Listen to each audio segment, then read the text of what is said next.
recording. Okay.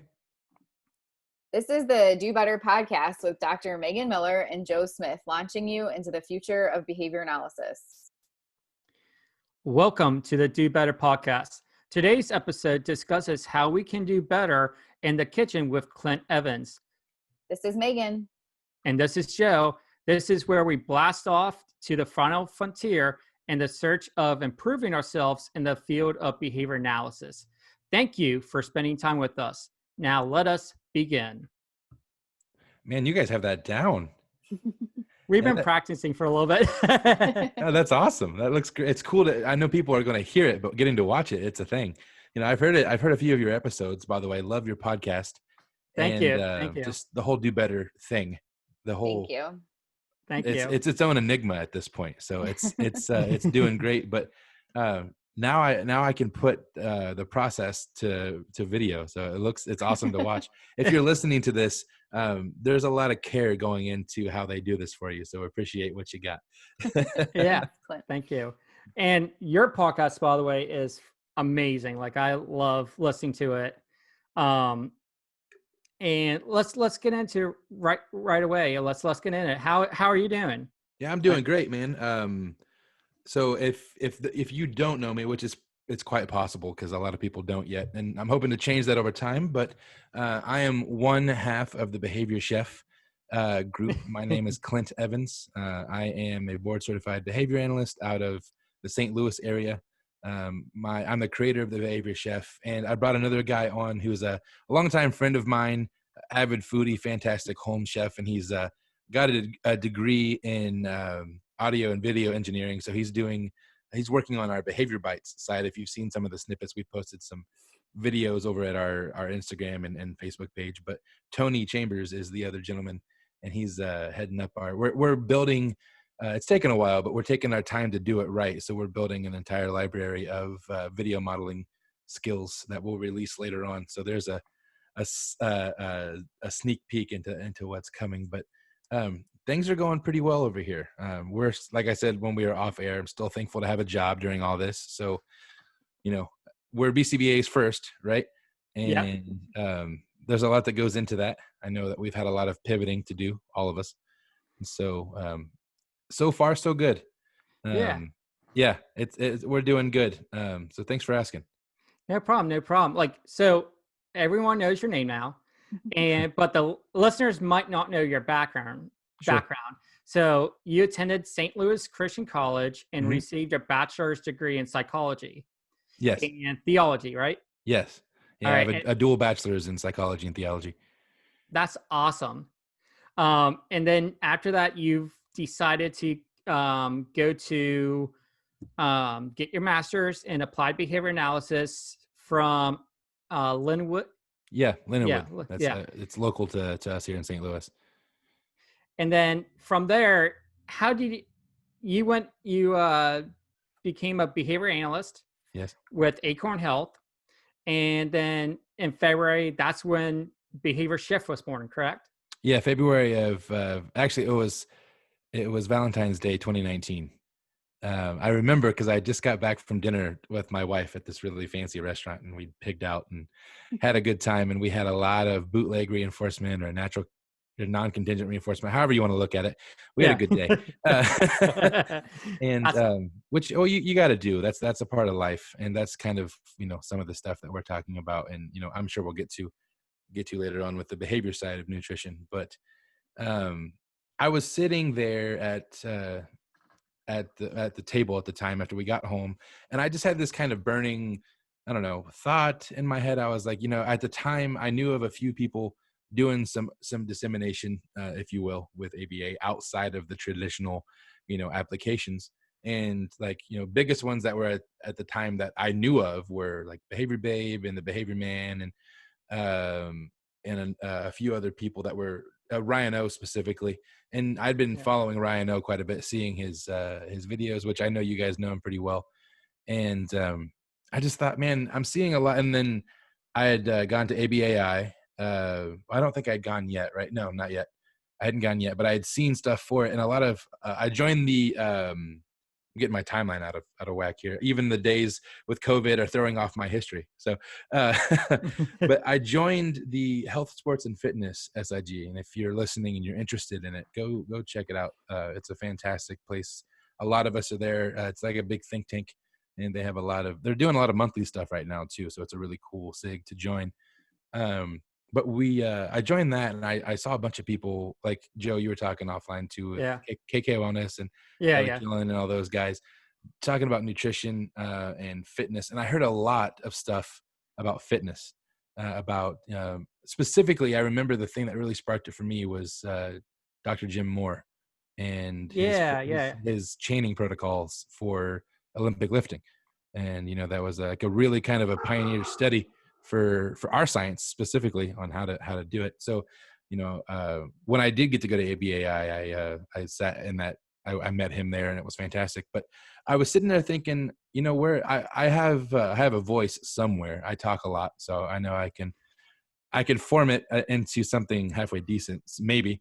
But what do I want to talk about? And I just realized there's a lot of application for like personal training and movement, but there wasn't a lot of conversation about the fuel that goes to the body. It's like you've got this awesome car, that's tuned and ready to run, but if you're putting the wrong fuel in it, it won't go anywhere. So that's I have a personal history with nutrition. You can claim it good or bad, whichever way, but we've got a detailed past, nutrition and I thought, what, why don't I start focusing on not necessarily what I'm eating, but the how and the why. How you're fueling your body, Mm-hmm. and the behaviors that go into like fueling your body, right? Yeah, exactly. So that's where I literally sat there that night, and I went to like Canva, which is a fantastic free site to make stuff. And I made like a clip art version of, if you go back far enough on the Behavior Chef page, you can see the original picture was like a little apron and a little data trend, and it just said Behavior Chef and like Lucidia writing, and, like little cursive. So I made it, and I made this page, and I threw it into like not ABA study group. I threw it into a few just general applied behavior analysis groups, and I was like, hey, here's a group a page I started. I'm looking to talk about behavior nutrition, and I went to bed, and I woke up with like emails and questions, and hey, what is this? What are you doing? What's going on? And my response, honestly, up until recently, was I don't know what I'm doing. I just wanted to put my foot into a door before it closed, and start walking down that hallway, whatever that looked like. So fortunately, since then, we've had some growth, and we've had some planning, and we've been able to figure out a little bit of our trajectory. And again, I'm sure we can get into that as we go on. But that's the genesis of Behavior Chef. I saw a hole where I had experience personally. I hadn't used really ABA with it yet. I haven't really intertwined our science, but I had just had this, and I know a lot of people have this background. It's been sitting in the back of my mind, so I'll just say it, this yo-yo relationship with nutrition. And I think the three of us, I listened to your guys' podcast a couple of weeks back about that, about, your contingencies and your BIPs that you wrote for your behaviors. And you kind of both hit on the same kind of thing. You both had like, gung-ho and lost a bunch of weight in some, whatever modality that you used, whether it be, keto or dieting or weightlifting, you did it. But then life happened, and we bounced back a little bit. That's my exactly the same story. I was in 2016. I weighed 360 pounds, and I was blaming everything but me. I had recently gotten married, so I got fat and sassy. And that was just because I had I was really enjoying the first year of marriage with my wife, and I didn't really I've been a cook for a long time, but we talk about response effort. When Domino's has a remember my order button, it's a lot easier to push that than it is to pull out some. Yeah, exactly. It's just so easy. And we were, and that's a big thing, I think, with nutrition and behavior in general, is the cognizance that goes into the behaviors that we do, making, knowing our environment. So like I started tracking how often we were ordering pizza. And it was like 3 out of 7 days on an average. And so I was like, okay, so there's, and we're not getting like, they don't make a crustless pizza, for healthy reasons. So we were getting all the good stuff, and then I started looking at the caloric intake that was going into that. And I thought, whoa, Yeah. I'm not fueling my body well, but it tastes so delicious. So that's what we do. A lot of the times, and I don't want to speak for anybody, but I just noticed a trend, especially in our country. We push convenience and satiation and taste over, functionality. What makes us function well is what I mean. And so Behavior Chef got born out of, I went to a company and paid them a bunch of money to help me learn how to diet. Yeah. And I don't like to use the word diet, because diet, literally the definition of it is everything that you consume. Diet is, we put constraints on it when we talk about the keto diet or the carnivore diet or the blankety blank diet. It's so restrictive. And when we talk about ACT and things like that, we got to reframe a lot of thoughts Yeah. and a lot of modalities when it comes to that, because it's so punitive. And there was nothing reinforcing about a diet. What was reinforcing was getting my money's worth. I paid a lot of money to this company, and I thought, I even told my wife, I was like, I think the only way we're going to lose weight, because we had tried it all, quote unquote, and Yeah. nothing was sustainable. So I thought, if I paid somebody a bunch of money, there's some value right there. There's an MO for me to to really dive in. And then as you would go, you see the scale drop, and then you learn, that it's not just about the scale. It's about how you feel, how you look, how your body reacts, so all of those things became like natural contingencies. And that led me to, that started in the middle of my ABA journey. And then I started connecting some of these, oh, hey, there are overlaps here with what I'm doing and some terminology I'm learning for a future career. And then the Behavior Chef showed up. So that's the long-winded short version of the Behavior Chef. I love it. I love it. Yeah. I mean, there's definitely, we all have stories about, how we progress with our journey as losing weight. And I think a lot of us tried those fad diets, that just, we would lose a lot of weight really fast, but then we get to a holiday or a party, and then it goes all downhill from there. Mm-hmm. And that's where, like you were saying, you didn't like the word diet. I agree. I don't like the word diet. I think one thing that the word that I love to use is lifestyle change, or Yes. I think that's perfect. I think the more ways we can use the word lifestyle, and this is my lifestyle, this is how I eat, this is my lifestyle, the better off our country's going to be, because there is a BC epidemic. And I feel like, if we're able to refrain, use a different terminology, I think a lot of us will think differently of how we view food. Yeah, I do too. I think that the normal American relationship with food, a good way to sum it up, is complicated. Yeah. I've had the pleasure to travel abroad, and even into, Ireland was my favorite place we've been so far. Mm-hmm. And their relationship with food is so different, and they're really not that far away. But they're it feels like it on a plane. But when you get there, things are fairly similar to our culture. The way that they, they're a meat and potato society too. Yeah. But the way that they deal with food, it's not some cult following. We have that, I think, here. Yeah. And I give the nod to marketing. Marketing's fantastic. Yeah. But I think there's a lot of unpacking to do with the way we view food in general. And one of my, the way I wanted to look at nutrition, or what I've called nutritional behavior, is not necessarily what I'm eating or why I'm eating it, but the skills around it. So take my own personal example. I learned, so part of this whole company that we paid was, you're going to eat at home all the time. and you have, you can choose like one night a week to have a bump meal or a surplus meal, whatever you want to call it. I try to get rid of the term cheat meal, because it, again, that it just Yeah. denotes that whole, like, Yeah. you're Oh, cheating. yeah. Yeah, right. Yeah. Yeah. That it's dirty. Like, oh, I can finally let go. And in reality, it's just life. And so Yeah. it's just what I've called it.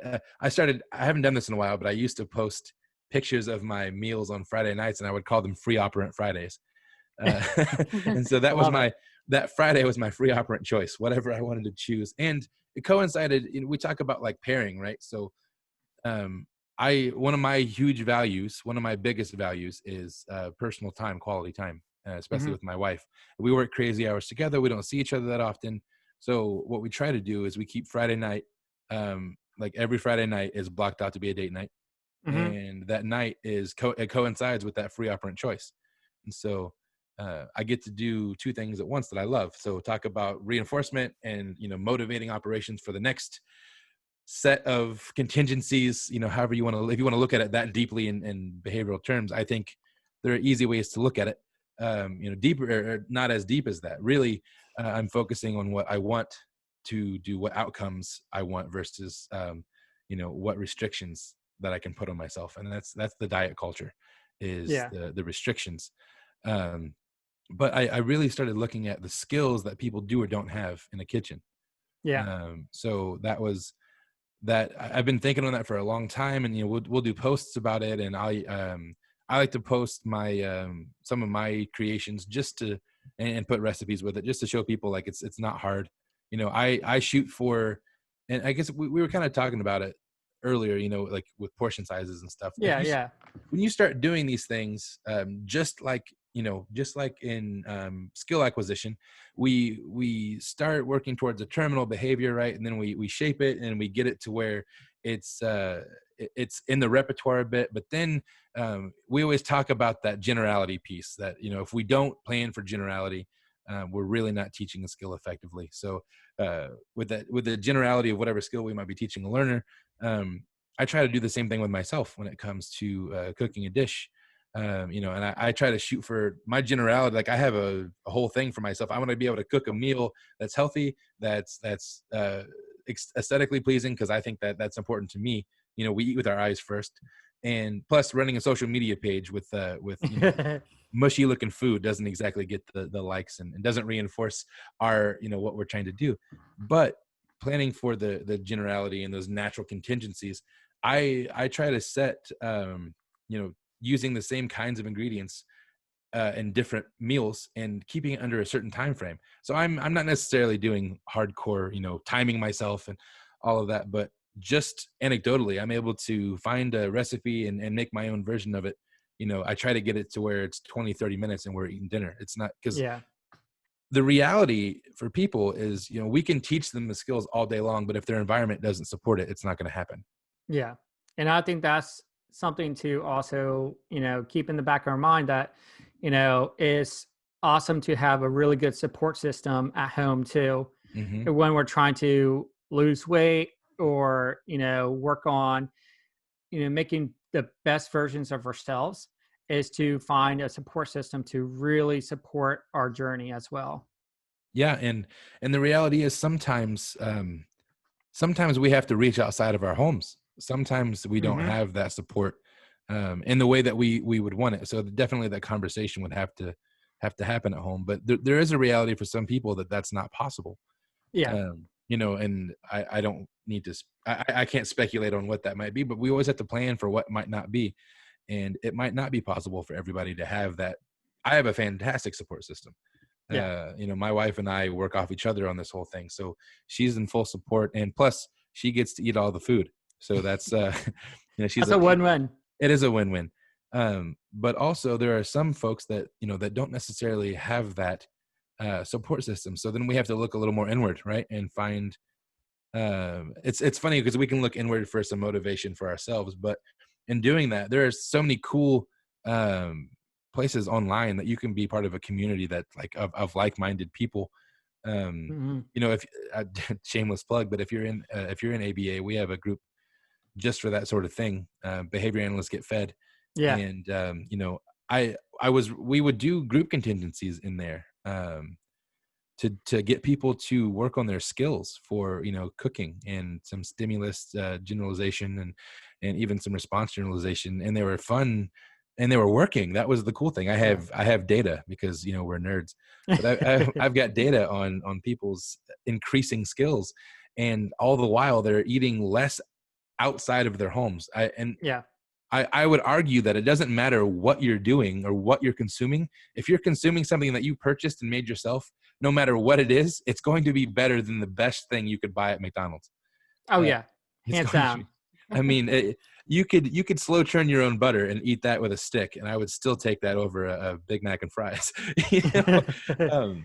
But it's I don't know about taste wise, but the point being, I wanted to get people focused on, instead of thinking, all right, I got 20 minutes to run to McDonald's, the night before, I have 20 minutes. Now I know how to make a meal, right? Yeah. So I can meal prep for the next 3 or 4 days within 20, 30 minutes. And therefore, I don't have to think about it as much. Like we were talking before, macronutrients and all that stuff. That's a whole nother part of the conversation. That's not even the behavioral component. That's just understanding nutrition, which is another thing that Behavior Shift is doing right now. We've actually been gifted Precision Nutrition's level 1 class. Nice. And I've got a podcast coming out with Adam Fight, and Adam is one of the heads of the curriculum development team at Precision Nutrition. So we just did a podcast episode last week that'll be coming out here soon. And we expressed interest in the program because it's scientifically backed. You know how we're all about data in our field. So it's not just a do this and you'll feel better kind of stuff. There are empirical studies. It's written by people that know what they're doing, like the registered dietitians and people that have been in the industry forever. So it's and it was if you're a part of the SIG, the Health, Sports, and Fitness SIG, it was definitely recommended in there. Like it's a very great group of people if you're interested in health, sports, and fitness, because I would ask all my questions there. Actually, Dr. Sloviak. Julie. Julie's awesome. Her and I, we've never met, but when I first started, we emailed back and forth. Like I felt so bad because I bugged her all the time, but she was like, I try these. She sent me like research articles. She's like, hey, go sign up for the SIG, and I didn't even realize that she was the head of it. I just, people were talking about her being in the space, so I was like, oh, check it out. The people there, they're so knowledgeable. I've reached out to Kelly as well to just talk.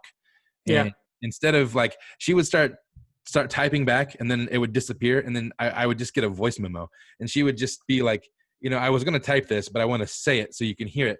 And we'd have full conversations about just, what to do to get started. Because, ABA doesn't have, we're known the bread and butter. We're known for what we're known for. Right. So getting outside of that is, it's different. And I think one of the things, being an entrepreneur in this space, I don't think I'm not there yet. I'm not an entrepreneur, so to speak, but we really want to get people to notice ABA for what it can do outside of our normal population. I think that's one of the core tenets of Do Better too, is to not only do better at being skilled practitioners and doing the best we can, because we and I don't know if this is one of the exact reasons, but I know if you know about ABA's history, it's not perfect. We don't have a perfect history, and we are perception is reality. So we have to be humble people when it comes to those kind of criticisms. But I think one thing that Do Better does well is you guys have a great humble approach to stuff. And that kind of approach is what helps people like me and other groups that are trying to reach out, because you guys are backbones for us. I don't post a lot and Do Better, but I watch everything you guys do. And it's inspiring. It's encouraging. It's a place where people can come and be themselves. And at the beginning, I saw that Megan just had a huge smile. And I know being a creator of a group and of content myself, that hearing something like that, of something that you've created for other people to be a part of and people really getting it, that's something that's reinforcing for you. But I know I'm going on a rant here about it, but there's a reason. It's a fantastic platform, and it really is. It's a safe space. It's a space for people to come with their questions, with their anger, with their happiness, with their successes, with their failures. You can be you there. And that's the kind of value that I've got for, I'll be the first one to tell you, there are sometimes I post something and it's not 100% technically correct. And that doesn't make me a bad BCBA. That makes me a tired one. When I'm posting content at 9:00 at night and in my head, something makes sense and I have a word out of place and someone emails me about it. I always engage in dialogue and say, okay, in my head, that makes sense. I'm trying to say what you're saying, but I see why it doesn't fit. I see why you're not in my head. So you don't know what I was trying to say. So I'll go back and fix it. And I'll even say, hey, I was corrected on this. Thank you for correcting me. I think that humanity is something that we need to show.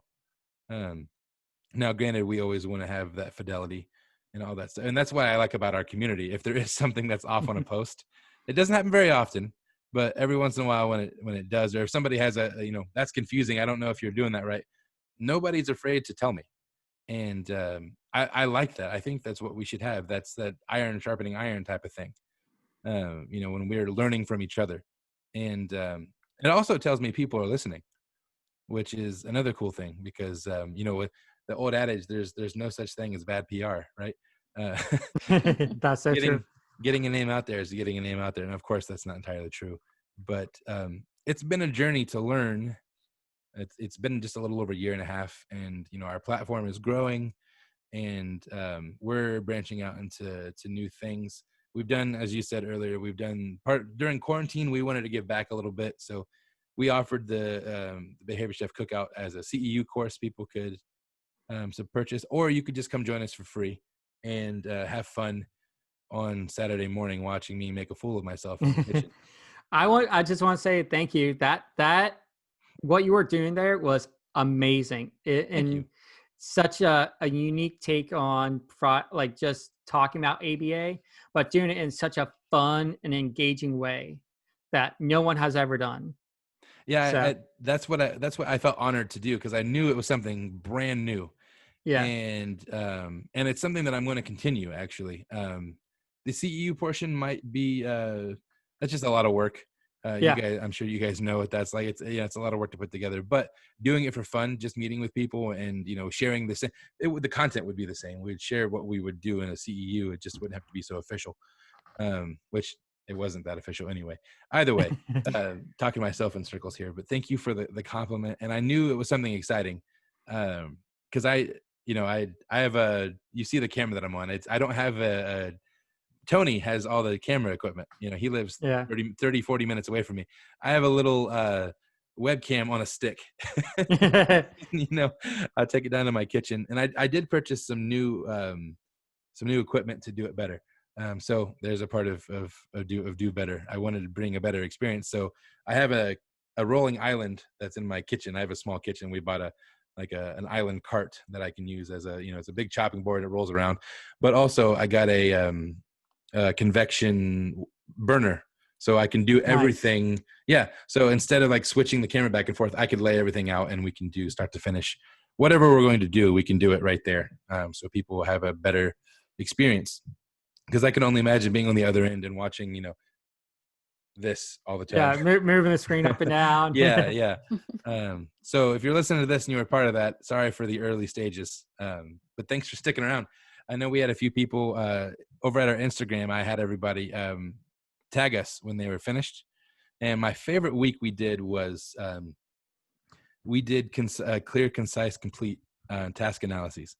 And we did that for creating marinara sauce. So I showed everybody how to do marinara sauce from scratch in 20 minutes. And I mean, it freezes well. So it wasn't just one serving, we're talking batches. But we also looked at examples and non-examples of what good descriptive task analysis, or in the nutrition, in the eating world, that's just a recipe. What a good recipe really looks like. And it was a lot of fun, but the pictures were awesome. And I got pictures from 2 or 3 people 2 weeks later. Hey, I'm using the rest of my leftover marinara sauce making a dish today so not only do we teach a new skill, we talked about ABA in a different way than normal, right? We applied it to nutritional skills, and we built sustainability. So that dish that we created was used in several different dishes over the course of the next couple of weeks. So just by doing that, we introduced new skills to people and some longevity with those skills. And that's ultimately what we want to do with the Behavior Chef platform, is bring the applied part of applied behavior analysis into the kitchen and help people be better chefs, even if it's not formally trained. Like, I get that all the time. Oh, you're a chef? No, not at all. I'm a home cook. So I'll never take the title chef, but I think the spirit of being a chef is someone who's always a learner, specifically around food, and the techniques that are available are really cool. I can go down a rabbit hole with them, so Yeah. I'll spare your listeners for that one. But that's just one of my passions, and I know it's one of Tony's as well. We often geek out about some of the knives that we get for presents. Like for Christmas, we both got a knife from a company that we really like. So there were like pictures, like Instagram pictures, sent back and forth to both of us. And I thought, man, if anybody saw our our feed of pictures, they would think, what is wrong with you people? Like, you don't understand. A quality knife goes a long way. It does. Like, I tell you what, like, one of the best investments I made in my kitchen was a really good quality knife. Yeah. And a knife sharpener, just because, like, when I'm cooking or meal prepping, like, I want the right tools so then I can make quality dishes. Especially, like, I started recently making poke at home. Yeah, I saw that. That looks fantastic. Oh, thank you. Thank you. Like, I had a craving for it because, like, during COVID, I tried Poketastic here in Norfolk, and I loved it. I was like, how can I do this at home instead of spending $13 on this dish?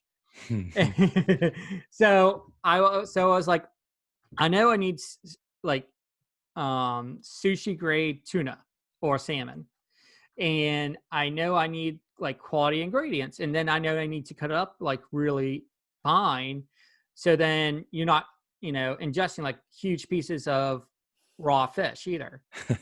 So no, like, a good knife goes a long way, and it really helped out with that dish and making it taste so good. If anyone, I mean, that could be the next thing that you do for your behavior shift, is a poke dish. That's true. We did what did we Tony and I did a little competition one day last year of homemade ramen, and he kicked my butt, but I think it was just because he knows how to take better pictures than I do. So we could do a do better versus behavior chef poke bowl and see who wins. Oh, I'm down for that. I don't know I don't know that I stand a chance in that arena. That's a new set of skills for me, but I'd give it a shot. You have at least one attempt on me, so I'd be happy to two. Oh, that's not two. fair. Two. Yeah, I didn't post the second bowl I made. It wasn't as pretty, just because I added a whole lot more celery and spinach into my dish. That sounds delicious, though. Yeah. Oh, it's so good. But that's the cool thing about this kind of thing, right? Those behavioral repertoires are so customizable, and they change. And that's I don't know why I said that so excitedly, but I was. That's what people, we get so bored with food. Mm-hmm. And I think that's part of the problem, is that it's inherently not reinforcing to eat. It's just a fuel for your body, and you're used to buying the junk. The post-processed stuff that's full of sodium and carbs and all that yummy goodness, but in the end, it's not helping you. No. For the rest of your life. You're going to ingest that stuff, and you're going to have a shorter lifespan because of it. Absolutely. And I'm a huge fan of stealing ideas from people. That's every good idea is borrowed, but if you give the right citations, if you take something, you're fine. But I am inspired, all joking aside, I was just kidding. Yeah. So if you're listening, I don't steal things from people. I'm just totally kidding. But I am inspired by other people. And one of the gentlemen that I'm really inspired by is Binging with Babish. Have you ever seen this guy's YouTube or Facebook page? No, I'm going to have to now. Yeah, check him out. I actually got Ryan from Psychor on him like last week, and he's like, "Why'd you show me that?" Because I'm not going to stop watching. But so the premise behind Binging with Babish started out, this guy was a web developer, and he loved food. So he started making videos of, and this was the coolest part. He took videos of like Cartoon Network shows and like bacon pancakes from Adventure Time. And it was taking, and there's like a little song that goes along with it. I'm taking bacon and I'm putting in a pancake. And so he literally took that and made it. And then he would take requests from movies and TV shows and animated shows, and he would make the dish that was on screen in real life and teach you how he was doing it. So it was really entertaining, and it was completely it was like a monstrosity most of the time, and they were over the top. But the funny thing is, he actually switched careers because of it. Now he's making hand over fist money. He bought himself a house in upstate New York because of this job. So that's a pretty big deal. But what he started doing after that is he branched out after what made him popular and started doing basics with Babish. And there's an entire series on he was trained by someone else, or did his research to figure out how to do kitchen skills at home, how to make, like, one of my favorite ones that he does is how to make tonkatsu ramen, which is a pork-based ramen, how to make the broth yourself, to make a homemade version of ramen. And it's definitely some decadent stuff, but it's just so cool to watch. And that was kind of where I got part of my idea too, is like, how can we take the idea of, because it's so entertaining for me to watch him make these things. What can I do with that? So what I like to do myself, how that influenced me, was, if, let's say, I have a fast food meal that I love, but I want to make it fit my my personal macronutrient intake. So that's another, like I said, another discussion on the nutritional information. But getting to know, your base macros, your base, whatever your goal is, finding out the stuff that fits it and tracking it is so important behaviorally. But doing that, I can still eat what I want. But what I get to do is I have a set of contingencies that are around it, or an environment that's created to where I have to make that thing fit that environment. And, I love that challenge. It's, for me, that's reinforcing, is like, okay, how can I make, what's a good example? Oh, so one morning last year, I think it was the same dish of ramen that lost to Tony. But I'll tell you why it lost to Tony, because I think I was handicapped. Here's why. I woke up one morning and I looked at my wife and I said, I want to make a version of ramen that takes less than an hour and is very low carb. And she kind of looked at me like, all right, you have fun with that. And so I did. I actually was able to create a ramen that was very low carb. And it was, so, with ramen in general, it's got to sit. It's got to, like, those flavors need to be concentrated. So I found a way to, kind of fake that in an hour. And obviously wasn't as good as, like restaurant quality ramen, but that wasn't what I was shooting for. What I was shooting for was, I wanted the function to be the same. I wanted the slurp and the crunchiness and all of those things that go into eating something that complex. I wanted it at home, and I didn't want to feel, I don't know about you. I'll speak to this is just me, honestly. After I do, if I talk myself into what we'll call a free operant meal, if I talk myself into that free operant meal, I have to make sure that I don't go into overdrive, because as soon as I do, let's say like I wanted ramen and I went and got real ramen, it's so dense when it comes to sodium, and when it comes to carbohydrates and things like that. Even though I'm letting myself enjoy it, because it's just part of life. The diet is nothing more than what I'm eating. But telling myself all that, I have this this ontogeny behind me. I have this learning history of shame, of food shame. And I know somebody listening right now is probably shaking their head too. I have this. Yeah, you're. I get it. I get it. I get it. I get the whole idea of food shaming, and then like when you have the free operant meals, like I go hardcore, man. Sometimes, and it's bad. Hard in the paint for sure. Yeah, I can undo a few days worth of calorie restriction in one sitting. I've done it. So recently, like examples, I've been doing just for me during COVID, since my gym is closed. I've been focusing on getting my body fat percentage down. And one of the ways that I know to do that, through looking up studies and things like that, is, trying for a small period of time for myself. And I say this every time I'm on a podcast. This is Clint's advice for Clint. So this is not, legally, this is not any nutritional advice or anything. This is just an example of what I'm doing. So what I ended up doing was adopting a ketogenic diet. And really watching, macros are super important there. So I knew if I was taking on keto to stay in a ketogenic state, I needed to track my macros. So I've already got kind of a built-in MO to track my food and be really focused on it. But one of the things that's been tried and studied with ketogenic diets is, it helps with body fat percentage loss instead of just overall weight loss. Yeah. And so, not getting into too many specifics, but what you're really wanting to do, I have a pretty, for my standards, I have a high body fat percentage. I want to get that down. Mm-hmm. So I'm not necessarily worried so much about the weight or the scale. I use the scale as an indicator that, it's moving in the right direction, even if it's slow. But I have a scale that also reads my BMI. And so I use that. And since I've started, I've dropped, 2 or 3 or 4% body fat. And I'm only doing it for a short time. So that way, when the gyms open back up, I can go, and because I don't think it's sustainable for me and my lifestyle choice with heavy weightlifting and things like that. Yeah. But for the time being, I've adjusted my, my outcomes, and it's been a fun process to learn how to cook new things. I've learned how to make these sausage keto pancakes that are just fantastic. So keto pancake mix is not that great because Megan, you've done keto yourself. So I was using, I don't even know. I don't know. Am I supposed to say brand names? I don't think it matters. Yeah. So Birch Benders is a company. They're at Costco. I think they're at Walmart too. And they have a keto mix where basically two pancakes, 2 4-inch pancakes is about 5 grams of net carbs.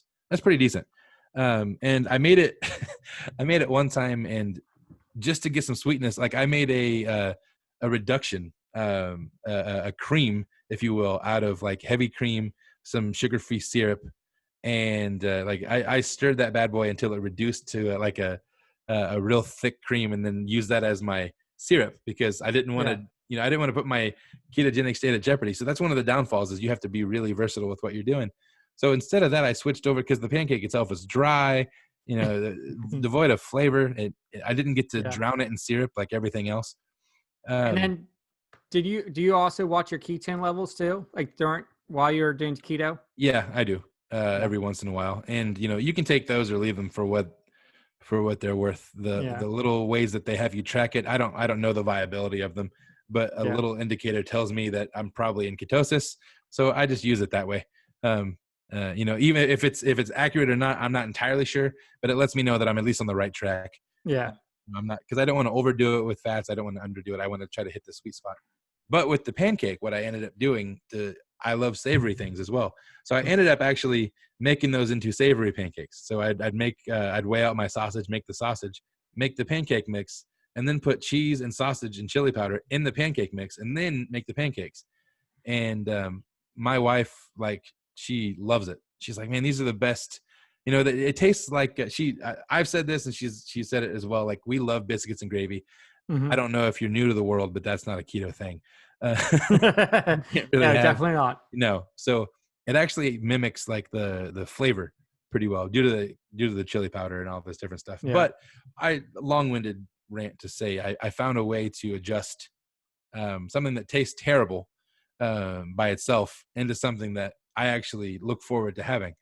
I don't want to, because something like that can, if you're not in this for like, if your mindset isn't lifestyle change, something like that could throw you off.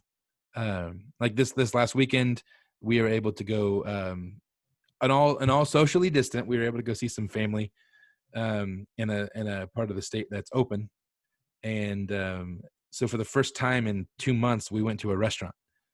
And I asked my wife, I said, what do you want to eat? And she said, Italian. So clearly, my keto diet took a hit for the weekend, but that's fine. It's just a couple of days. And the experience that I got, I got to spend time with my wife and see family.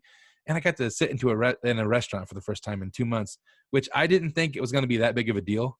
But Carrabba's is fantastic if you haven't been to a restaurant in 2 months. Yeah. It was.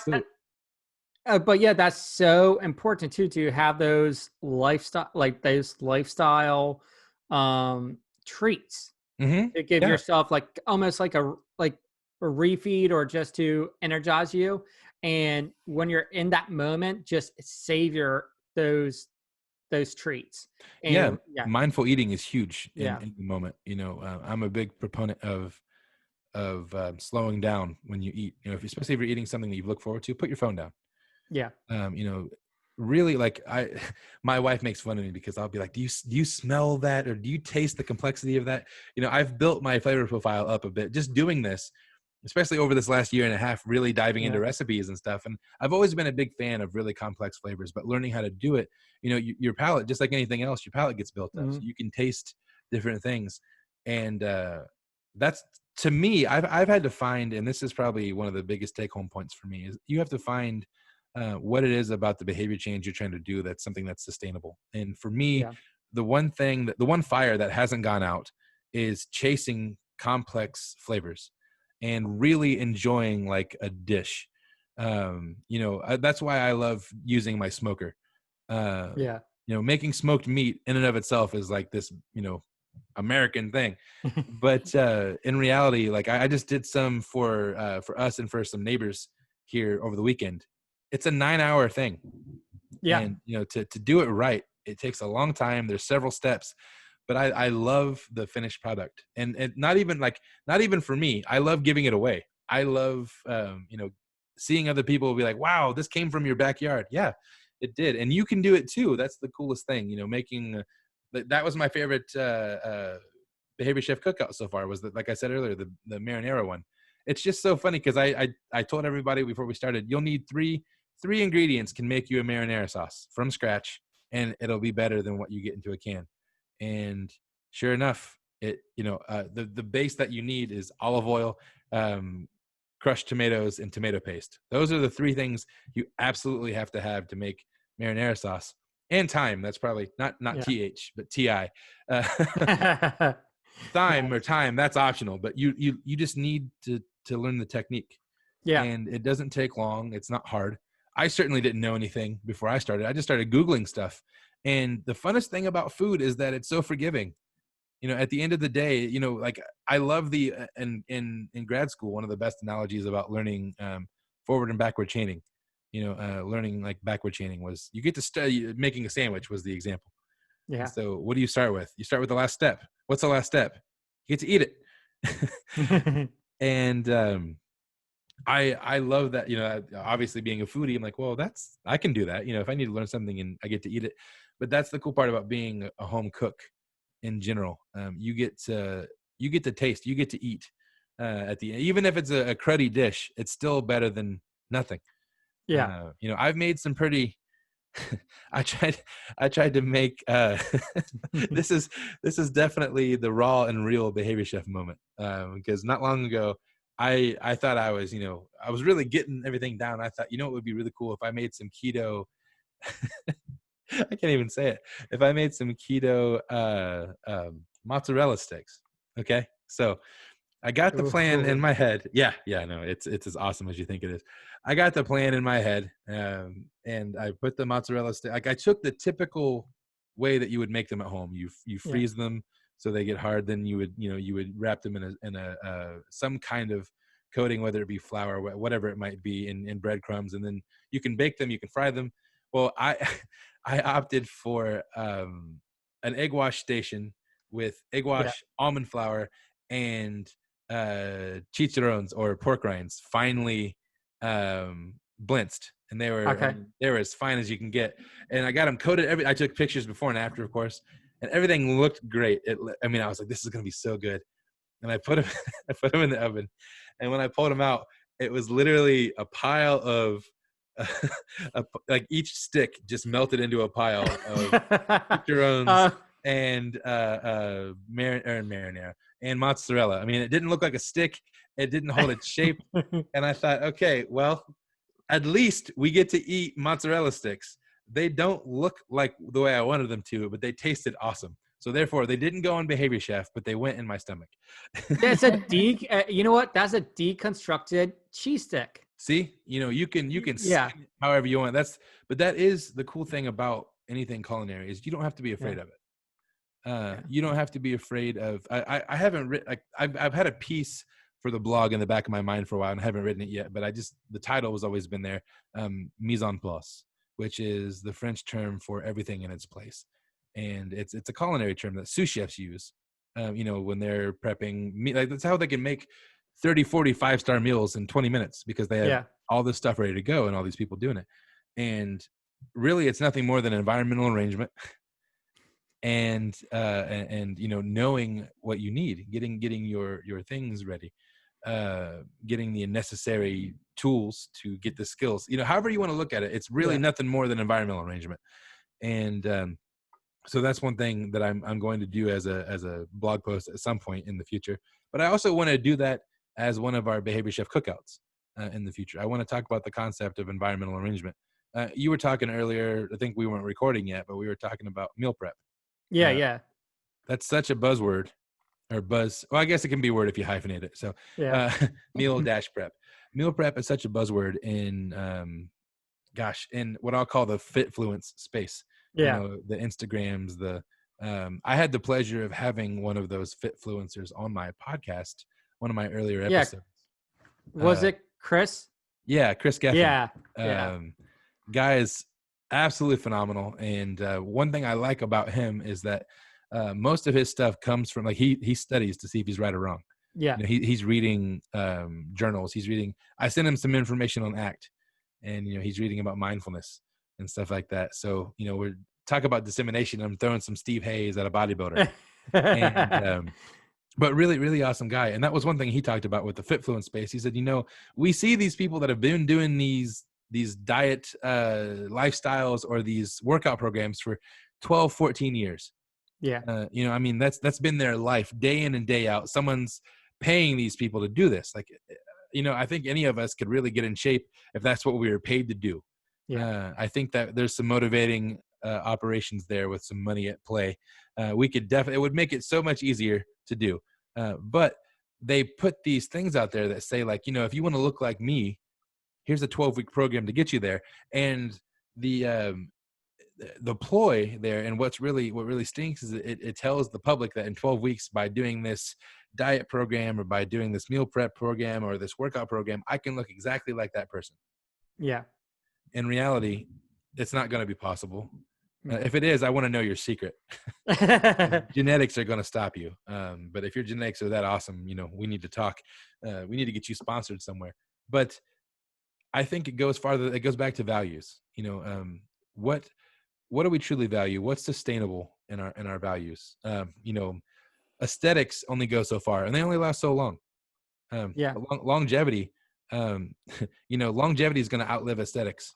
Unless you're, Arnold and those guys at, 75 years old, still bench pressing 350 pounds. But how realistic is that for all of us? That's not. And there's like movie stars too. Mm-hmm. They get paid, and they have people that help them look the way they do. You're right.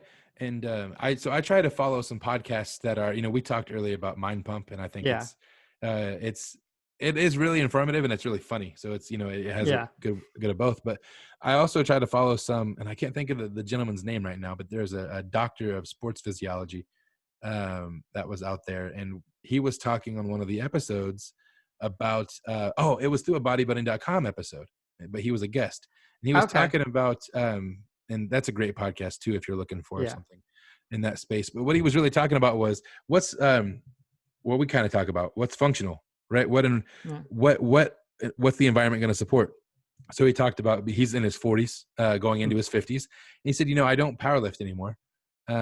What I'm doing now is like goblet squats and basically all these things that he said, what I want to be able to do is I want to be able to be 80 years old, and I want to be able to pick up my grandchildren. I want to be able to carry them in my arms. I want to be able to hoist them over my head, if my body lets me. So he's focusing on future functionality. Now he's focusing on keeping keeping your joints and your tendons loose. Flexibility is just as important as strength, if not more, because if you aren't flexible, then the strength is going to overcome you and you're going to get hurt. Especially as we age, so, but that always stuck out to me that, because you, Joe, I know you specifically, you've got a home gym, and we seem to have a fairly similar background. I've been a gym rat for I've been a powerlifting gym rat for as long as I can remember. And if you know, I know CrossFit gets its bad rap of form. But if you've ever been in a weightlifting gym that's powerlifting, there are so many people doing a squat wrong. Yeah. That's going to cause them so much pain. But this kind of stuff, it's out there, the information to do things right and sustainable, values driven. YouTube is great. Yes. Like, so if you're looking at like different ways to like the proper way to squat, depth, I love watching all the starting strength. Yes. Yeah. The guy is phenomenal at like going through, like basically he has a TA just for how to deadlift properly. And he has like, they're super informative, and he breaks it down, so like breaks it down in very small steps, which I love. That's that's awesome to see. Yeah, starting strength is one of the like the OG groups out there. Starting strength, and I remember I was in the bodybuilding.com forums when bodybuilding.com was just a forum. And now it's this like, mega website conglomerate thing. But when it was just a forum for teenagers trying to like, I couldn't tell you how many posts I remember seeing, hey, how much protein should I eat to bench 350? Like that's so discombobulated. But starting strength and 5x5 programs were, I know we're switching gears a bit here, but they're like the OG, the basic starting strength. That's why it's called starting strength. You're on these compound movements that are broken down in TAs. Actually, to give a shout out to him, Nick Green over at Behavior Fit. So we've got an episode that I'm going to release before this is out, I'm sure. But we talked about it a lot, and he just did a post not long ago on Instagram about how many steps there really are to a proper deadlift. And I think, I don't know where I think he pulled his from, what I love about Nick is he gets guidelines from like national organizations. So, he'll talk about like, how should you arrange how much time that you work out each week? Well, the National Society of such and such suggests, 150 minutes a week. So he'll use that as a guideline. Like our governing bodies, what they're saying, let's just start there with the minimum amount they suggest. How can we get people to that? Yeah. And so he pulled something from a website. It might have been Starting Strength. I'm not sure, but I remember him showing the like sliding through or swiping through the pictures, and I think it was somewhere between 12 and 15 steps to do a proper deadlift. And I could see like all the likes and stuff, and I thought someone's going to comment there and go, "There's no way it's that difficult." And it is. It is. It's just broken down so much so you can learn how to do it fluidly, right? Yeah. Fluency. That's kind of what the name of the game. Proper form to make sure that you're not injuring yourself, and also to make sure that you are doing it properly, so then you can consistently lift as heavy as you want to. Yeah, and that same concept goes into nutrition. Yeah. Same concept. Those behavioral skills go in there. And so, if I was able to give anybody advice, it would literally be just be honest with yourself. I mean, that's the start of it all, because the unique thing that I love so much about behavioral or nutritional behavior and even to the gym is the reality is you're competing against no one. You're literally in your own race, and it takes all the pressure off, right? Theoretically, of course. I know that there are, environmental constraints and all these things, especially all these private events that we have surrounding them. But I just hope that can be helpful to somebody, is that, there's no pressure.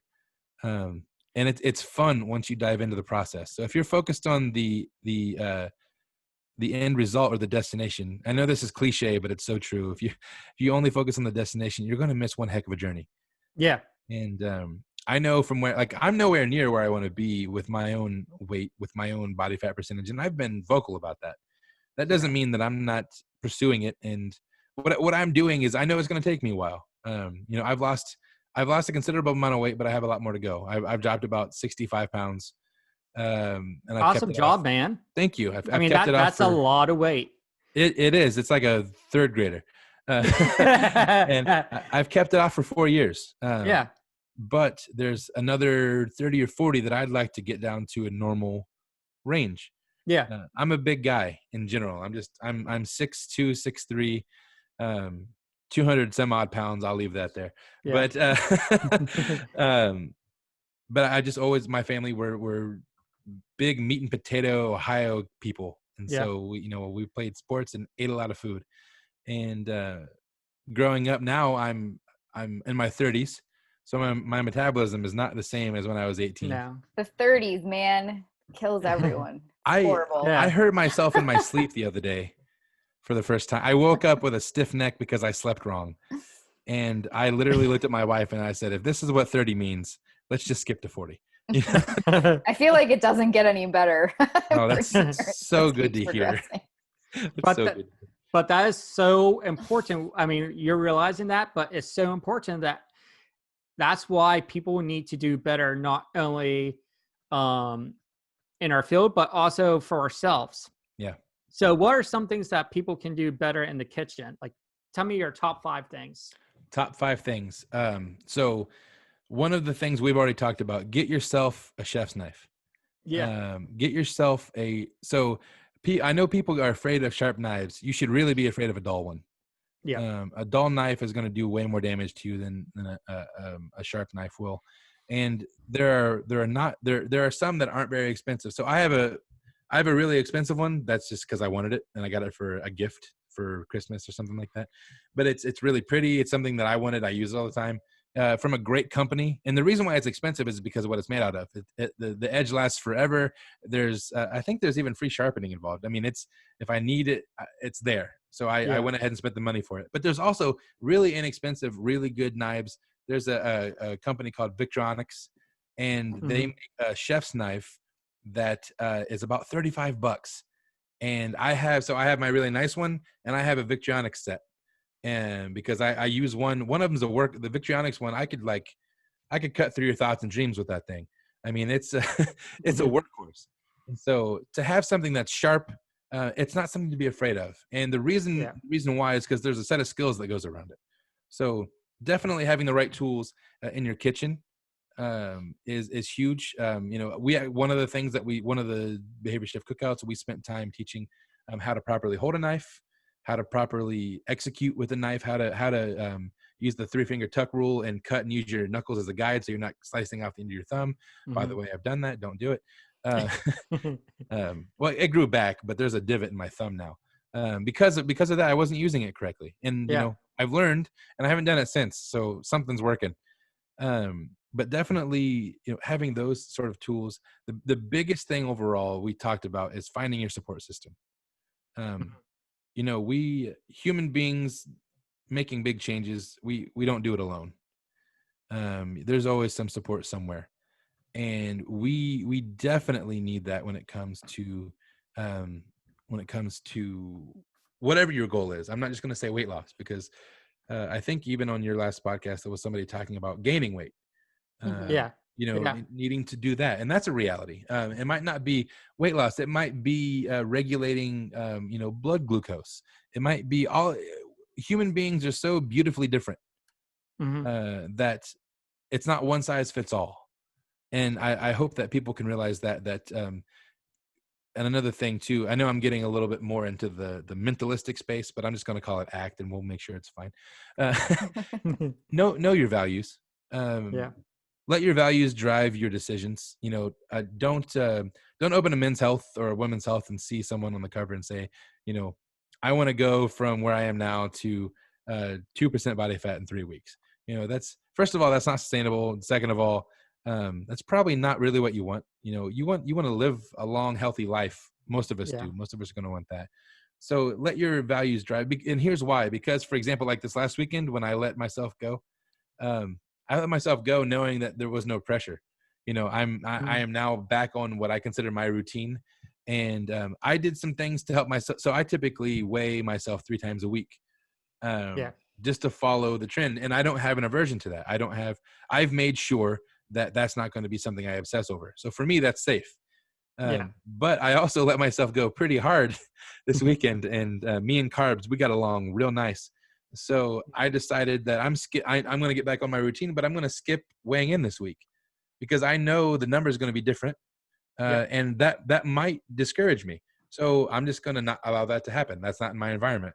Next week, I'll start the same process over again. And even if it's still high, I know why. I know where I'm going. So my values drive my success, and nothing else. It's the number is just literally, it's just data.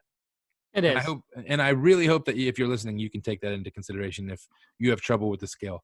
The scale is nothing more than just data for you to use and decide, where you want to go with it. So that's the beauty of it. It has no power over you. It's just information.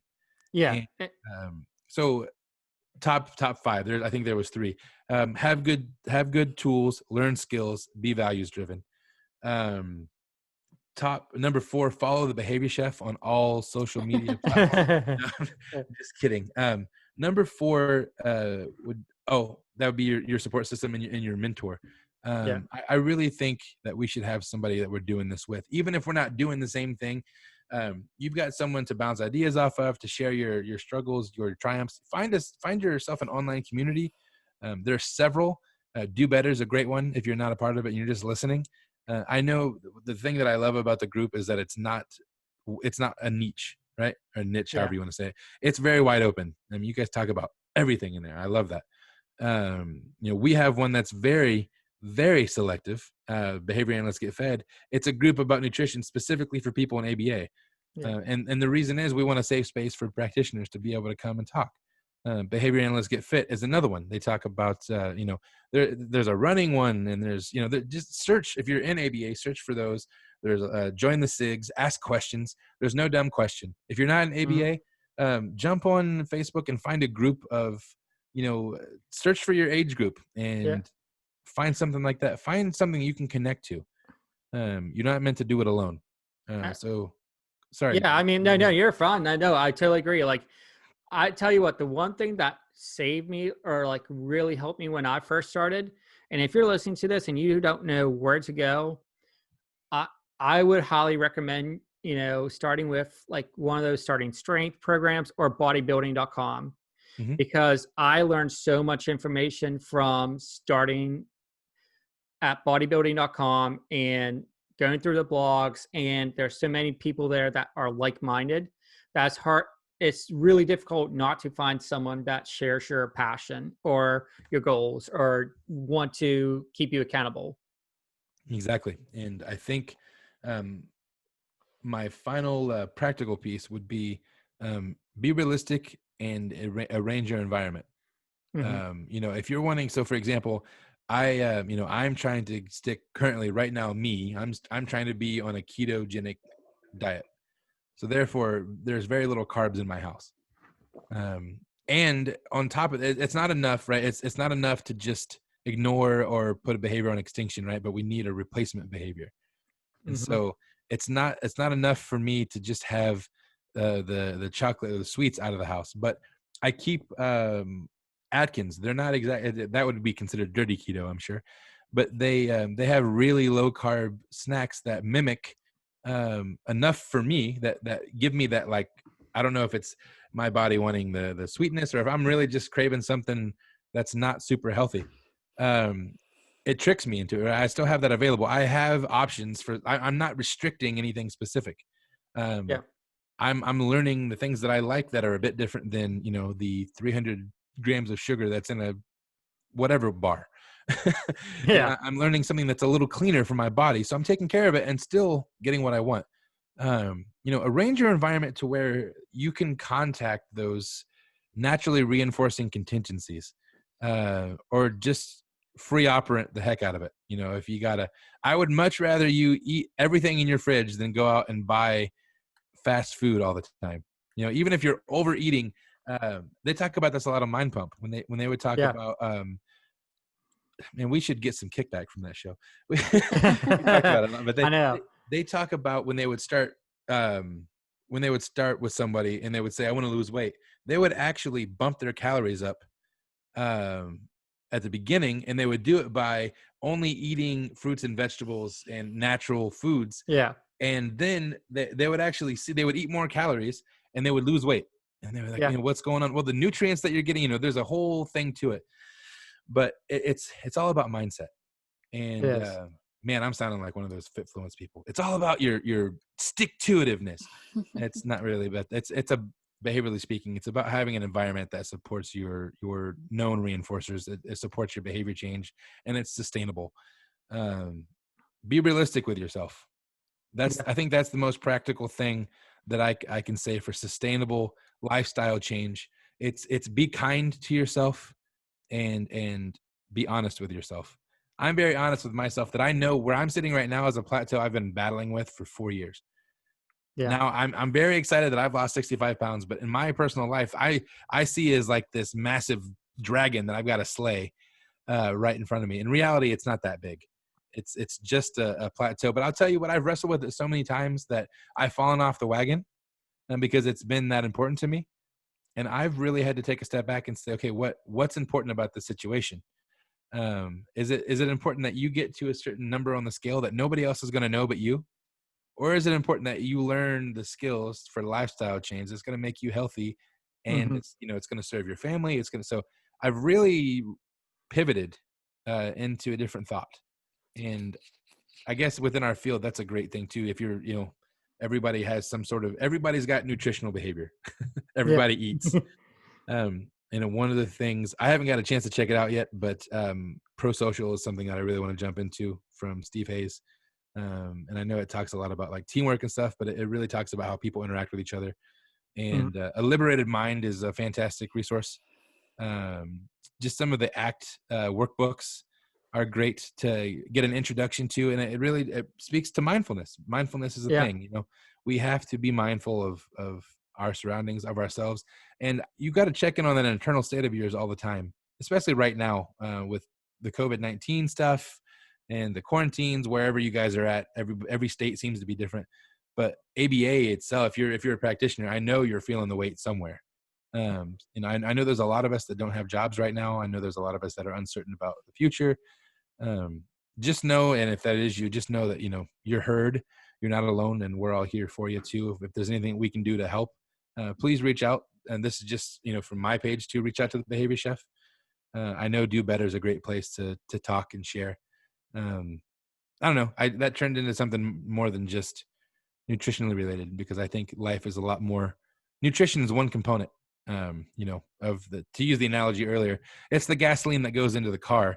But there's a lot more maintenance to the car than just keeping the right gas in it. Yeah. So, you got to make sure that holistically that you're doing okay, that you're, to turn a phrase, doing better, right? Yeah. You're doing it better on not just nutrition, but sleep, stress, Sleep. Yeah. That's the most overlooked one. I can't tell you, like when I was at my heaviest, I definitely did not care about my sleep. I did not take that in consideration.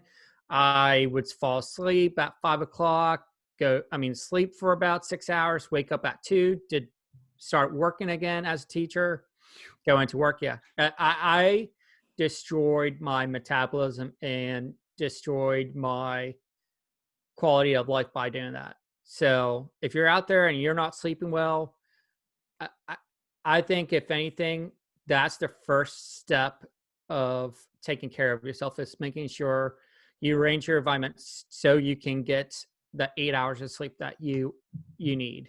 Absolutely. Especially if you're over 30. Yeah. And if you've got kids, find a way to sleep. I don't have them yet, and God bless you guys who are superhumans and can work a full time and be awesome analysts and be attentive to your families and take care of yourself. Lord knows how you do it, but I just want to give a shout out to those people, because I don't have kids yet, and I know that that's a huge variable in life. Yeah. And I say yet because I know there will be there, but just, you guys are fantastic. Those are my heroes when it comes to people that are like on a journey to be better nutritionally. And they've got like 8,000 things going on in their daily life, yet they're still killing it. Yeah. Those are the people you should really be interviewing. They know something that I don't, clearly. And so, they just have that support system, I think. And I think that's probably the biggest thing is find your support system. Yeah. Finding your support system, finding your values. I think that's huge too. Yeah. And yeah, just reminding yourself why you're doing the things you're doing. Yeah. Some days it's going to get hard. Yeah. And I have a reminder in my phone that goes off every morning that says, remember the purpose. Love that. Yep. I set an alarm for myself that says, remember the purpose, and then the background on my phone, I think it's still the same, but it says something like a little progress adds up to big results each day. Awesome. So it's, just those little things. The things that I look at the most are geared towards progress, specifically nutritionally. And that's what that means to me. So, I don't know, but like if I'm at work, I've got a workplace that loves to bring in cookies and, especially on Fridays. Yeah. And it's so awesome, but also not at the same time. Yeah. And so those kind of things, and if I know that's coming, I can make adjustments for that in my meal prep, that kind of a thing. But just let those values drive you. Yeah. I love that. The biggest thing. Yeah. That's the biggest thing. Awesome. So I just want to say thank you. You're doing amazing work right now. I love following you and everything you're doing. Thank you. That means a lot. Yeah. I'm a super fan. I love just following whatever you're doing. Man. But I want to be respectful of your time. We've been talking for a while now, and I feel like it's the other way around. I've got an hour on you guys, so it's only I'm in the Central Time Zone, so it's a little later for you. So I felt like I was dragging on there and talking too much. I apologize. No. I love it. Everything you have been saying and talking about there's a lot of value in it, and a lot of great gold nuggets that people can take home and our listeners can take home and really start thinking about their own nutritional goals and how they can do better themselves with their nutrition, with their fitness, with their own lifestyle choices. So thank you. Yeah, no problem. And that's ultimately what we're about, is that we want to get people thinking, and just know you can do it. Whatever it is, you can do it. It's not far out of reach. It's just, we got to find a better system for you. And that's kind of what we want to exist to do, is to help people find that system, whatever it is. So thank you for the time. I really appreciate it. No problem. Thank you, Clint. It was great learning more about everything. And I love the creative spin you're putting on. It's not just that it's novel and outside of what typically you would see behavior analysts doing, but you're doing it in a fun and engaging way too. So yay. Thank you. So it's kind of an island over here. I don't get a lot of feedback unless it's negative, which is fine, because that, we need that too. That sounded bad. I don't get a lot of negative feedback, but what I mean is it's really cool to hear people say, the way I'm approaching it is helping. Because ultimately I learned from Steve Hayes a phrase that's changed the way I look at life forever. And I just want to be helpful to you. And that's the phrase that he finishes a lot of his stuff with. And it's changed. It aligns a lot with Do Better, and the whole movement. And, so that takes away a lot of it's about me. Obviously there's a component to where, I'm reinforced by the likes and the follows and all that stuff. But really what that tells me is that I get a bigger audience to help. And ultimately that's what I want to do. So I want to make sure that I'm the best practitioner that I can be. And I'm also giving you content that's engaging and fun. And it's not too over the top, because I can talk a lot. So if you're listening and you like it, let me know. If you're listening and I talk too much, let me know. I would be, any feedback can be good feedback. So all that said, thank you guys for the wonderful feedback. And especially for two ABA heroes of mine, it's really cool to be able to join your podcast. And it's weird being in the interviewee seat. I don't get to do that too often. So yeah, thanks again. Thank you.